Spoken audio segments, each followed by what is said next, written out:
Olá pessoal, hoje eu estou aqui na presença ilustre do meu querido amigo e profissional, Dr. Thomas Dulac Miller. Dr. Thomas é advogado, ele é especialista em recuperação judicial e em reestruturação de dívida nas empresas e ele vai explicar um pouquinho para a gente esse universo, como é que funciona e como é que a gente coordena tudo isso. Tudo bem, Thomas? Tudo bem, Douglas? Obrigado, muito obrigado pela entrevista, por estar aqui com a gente.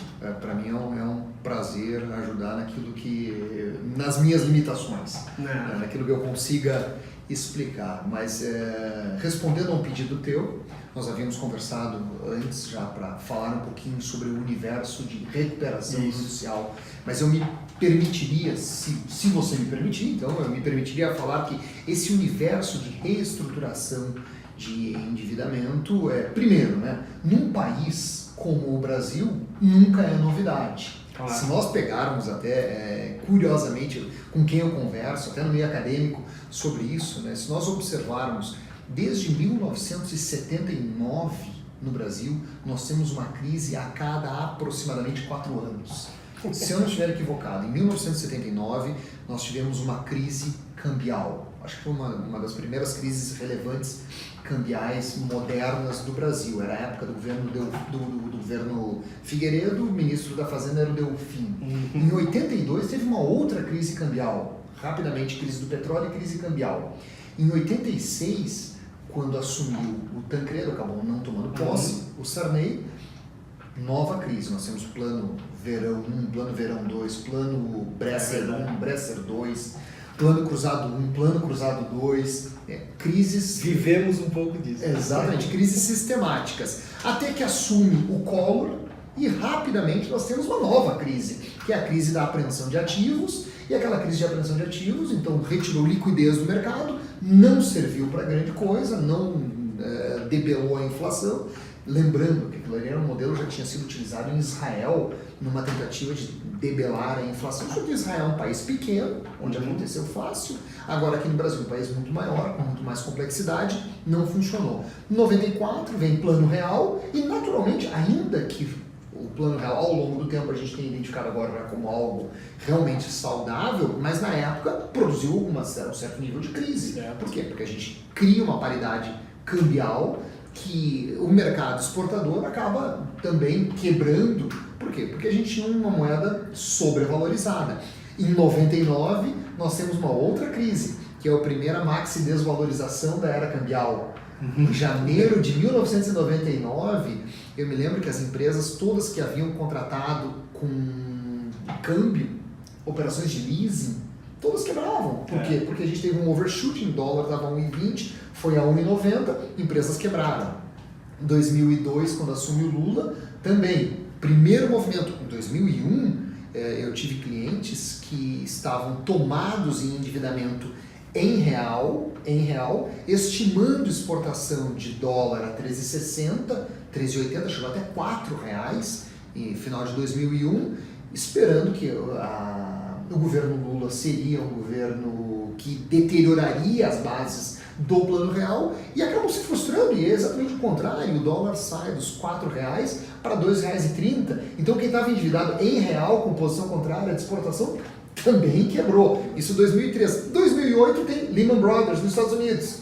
De novo, crise de liquidez. Eu tive casos em que eram operações imobiliárias, incorporadoras que simplesmente estavam perdendo operações porque o mercado retraiu. Vamos esperar o que vai acontecer. 2012, 2013, crise Dilma.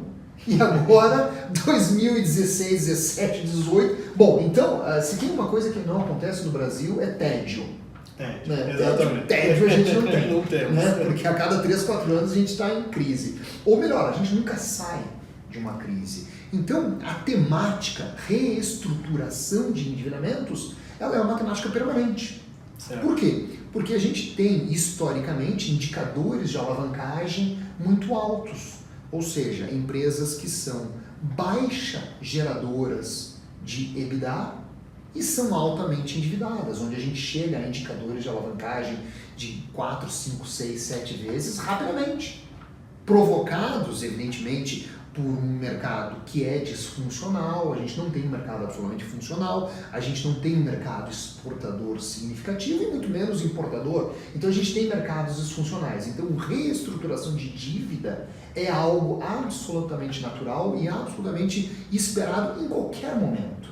Então, historicamente no Brasil, isso é algo que a gente sempre percebe. E de resto, o fato é o seguinte, quando se fala em reestruturação, não se há de falar tão somente de reestruturações daquelas operações de pura negociação, mas também de um benefício legal que existe, que é a recuperação judicial, que é a RJ, que copia em determinado grau, com algumas deficiências, aquilo que lá na legislação americana já se tem no Chapter 11. Entrega, diferentemente do que era a legislação anterior, no Decreto-Lei 7661, entrega aos players de mercado, credores e devedores, a possibilidade de eles acordarem uma saída, onde o Estado reflui um pouco, entrega aos sujeitos maiores, capazes, com possibilidade de tomar decisão, que tomem a decisão, se querem ou não querem a reestruturação. Então o legislador entregou em 2005 uma lei que replicava essa lei americana e dizia, então agora vocês têm um determinado benefício, pactuem um realongamento dessas obrigações. Então a recuperação judicial é, a bem da verdade, algo bom. A verdade é que a gente não deve entender a recuperação judicial como necessariamente algo ruim. Não, é algo bom. É a percepção de uma patologia, a patologia que é a crise econômica financeira, e a entrega de um medicamento. Esse é o medicamento. Ela vai, ao fim e ao cabo, entregar a cura? Não necessariamente. Ela não entrega a cura. Ela depende de elementos que são necessariamente da própria operação. Ou seja, capacidade de geração de resultado, ativos suficientes para enfrentamento de eventuais desimobilizações, percepção dos credores que o benefício dessa repactuação é maior do que uma eventual falência. Então, em síntese, recuperação judicial é algo que tem que ser visto como positivo. Por quê? Porque não é ela que traz o problema. O problema ele já existia. Ele já existia antes. Então, a bem da verdade, era uma ferramenta para conduzir uma transição para você poder se recuperar e trazer um negócio. E, doutor, quem que pode optar pela recuperação judicial? Qualquer empresa pode fazer isso a qualquer momento? Como é que isso se procede na prática? Bom, sim, não e talvez, né? Tá. Sim, não e talvez. Objetivamente, né? Qualquer empresa pode, sim. Qualquer empresário pode, sociedade empresária pode. A lei prevê, no artigo 1º, que o empresário e a sociedade empresária podem requerer recuperação judicial e podem ter a falência decretada. Qualquer porte. Qualquer porte. Pequenos empresários, grandes empresários. Não podem, ali a própria artigo 2º da Lei 11.101 prevê isso, não podem as cooperativas de crédito, não podem as entidades seguradoras de seguro privado, as instituições financeiras. Podem ter falência decretada? Sim, podem, mas não podem requerer recuperação judicial. Mas as sociedades gerais, prestadoras de serviços, sociedades empresárias, indústrias, independentemente do porte, podem. Mas é uma ressalva que tem que ser feita. O processo de recuperação não é um processo barato. Não é um processo... Também não é a panaceia do endividado.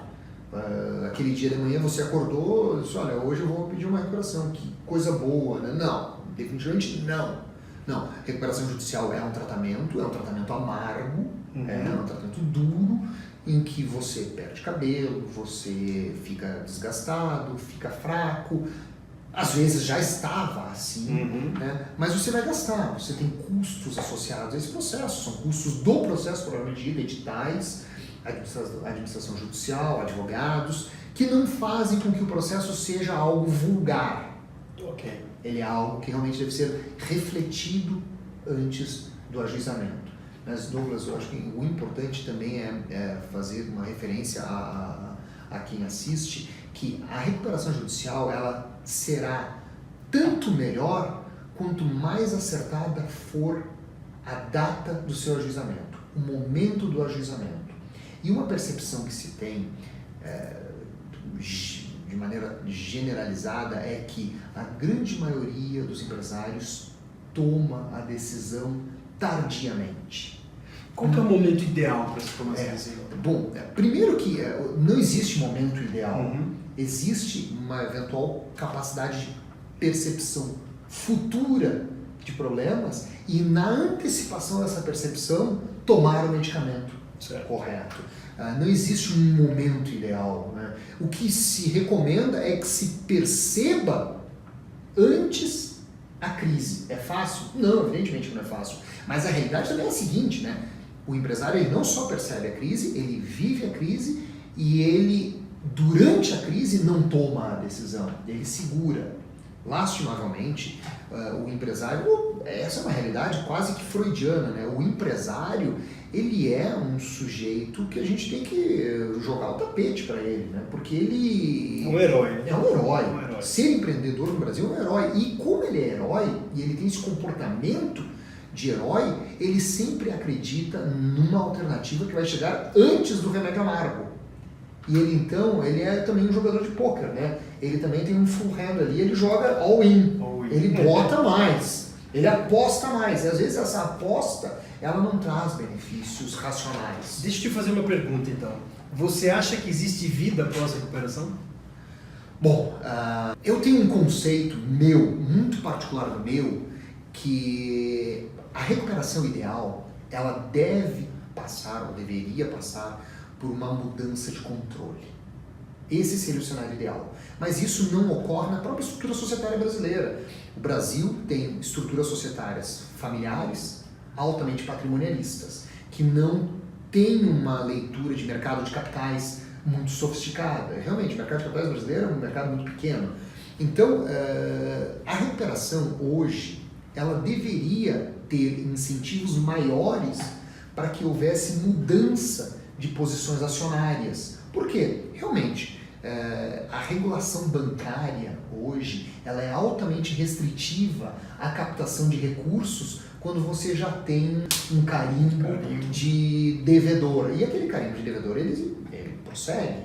E se você tem um país que você não consegue gerar altas taxas de EBITDA e você tem despesas financeiras altas, não adianta você ter um processo de alongamento, de endividamento, de desimobilização, porque você ainda continuar sendo gerador de baixo resultado e aí despesas financeiras altas, porque você é arriscado, então você não consegue se reestruturar. A recuperação, existe vida após? Existe, claro que existe, né? Não são muitos os casos, definitivamente não. E isso não é uma verdade somente brasileira, isso também é importante de se dizer, e eu faço essa ressalva a alguns clientes, e eles dizem o seguinte: não, mas eu ouvi uma pesquisa que diz que somente 1% das empresas saem de recuperação. Essa pesquisa também é totalmente equivocada. Não é 1%, não são 5%, não são 10%, porque no Brasil a gente não tem nenhuma pesquisa absolutamente séria e que tenha uma base de dados confiável e grande para que se diga, não, são tantos que saiu. Ou o que significa sair? É aprovar um plano? Não, o que significa sair da recuperação é recompor a sua capacidade nova de endividamento e geração de resultado. Isso é sair de recuperação. E isso acontece? É difícil? É difícil, mas não é difícil só no Brasil, no mundo inteiro. Nos Estados Unidos, na Alemanha, na França, em Portugal, todos os países, o processo concursal ele não é fácil. Processos concursais não são feitos para darem 100% certo. O índice de recuperabilidade nos países mais eficientes, ele é baixo. E depende de muitas variáveis também, né? Fundamentalmente econômicas, né? Fundamentalmente econômicas, né? E a verdade também é a seguinte, né? O Brasil não é um país que estimula a atividade empresária. O Brasil é um país de desestímulo da atividade empresária. Você tem inúmeros elementos que são desencorajadores de ser empresário. O primeiro deles talvez seja os riscos associados à própria atividade. No Brasil você tem riscos trabalhistas elevados, você tem uma legislação altamente protetiva, tem que ter proteção, sim, mas ela é altamente protetiva a ponto de tornar ineficiente o mercado. Você tem uma legislação tributária também não geradora de eficiência econômica, mas geradora de ineficiência econômica. Então você tem riscos associados ali que, inclusive numa eventual insucesso, hoje no Brasil, o empresário de insucesso, que tem uma falência decretada, ou que eventualmente tenha uma parada de operação e tenha reclamatórias, execuções fiscais para si, só nascendo de novo para poder empreender. Não é nessa vida, é quase que kármico, né? Você vai precisar de algumas encarnações para você voltar a ser empresário. Não vai ser nessa. Nos Estados Unidos, por exemplo, tem um dispositivo chamado de Fresh Start. Você é um empresário de boa fé, você fracassou porque as circunstâncias da vida empresária são essas. Você tem sucesso ou fracassa, é a realidade. E aí você, lá pelas tantas, tem uma falência decretada, você pode voltar a ser empresário. Você vai ter um fresh start. No Brasil, isso não existe. Isso não existe. Então, o Brasil ele tem inúmeros e escancarados dispositivos que desestimulam a atividade empresária. Ser empresário é, inicialmente, apertar um botãozinho de risco. E o risco no Brasil é muito maior do que nas economias avançadas. Muito maior. Para finalizar, se você pudesse dar uma única dica para o empresário que está lá lutando, que está atravessando essas crises no Brasil, a gente sempre diz, né, eu sempre entendo que crise também é sinal de oportunidade, ou seja, onde a gente estava até um pouco antes conversando sobre isso, né, sobre questões de crise e oportunidade. Para o empresário que está ali lutando, que ainda não está numa fase ruim ou que o negócio está um pouco temeroso, qual a dica que você daria para ele não chegar nesse ponto? Bom, a primeira dica, parece que isso aqui vai ficar combinado, né? A primeira dica era ter um bom contador. Obrigado. Né? Por quê? Porque a grande realidade é essa, né? Quando você tem informações contábeis adequadas, você não precisa de informações gerenciais, porque a contabilidade já indica muita coisa, né? E a contabilidade, ela já é o instrumento que o empresário precisa para prognosticar onde há dificuldades. Primeiro, para diagnosticar e prognosticar. É onde ele identifica os indicadores de liquidez, o ciclo da operação, é onde ele identifica se tem mais ou menos estoque, produto que gera ou não gera resultado. Então a primeira dica que eu poderia dar, ou talvez a grande dica, é que o diagnóstico da crise ele está nas próprias informações financeiras que ele tem. Esse seria o primeiro elemento, esse seria o fundamental elemento. Por quê? Porque é muito perceptível que empresários entrem em crise sem saber por que estão em crise. Por quê? Porque eles não têm informações precisas. Muito bom. Muito obrigado pela entrevista, adorei, acho que ficou bem claro o que é o universo e como evitar, inclusive, esse universo. Obrigado mais uma vez, é um prazer ter alguém com a gente. Estou à disposição. Obrigado, gente.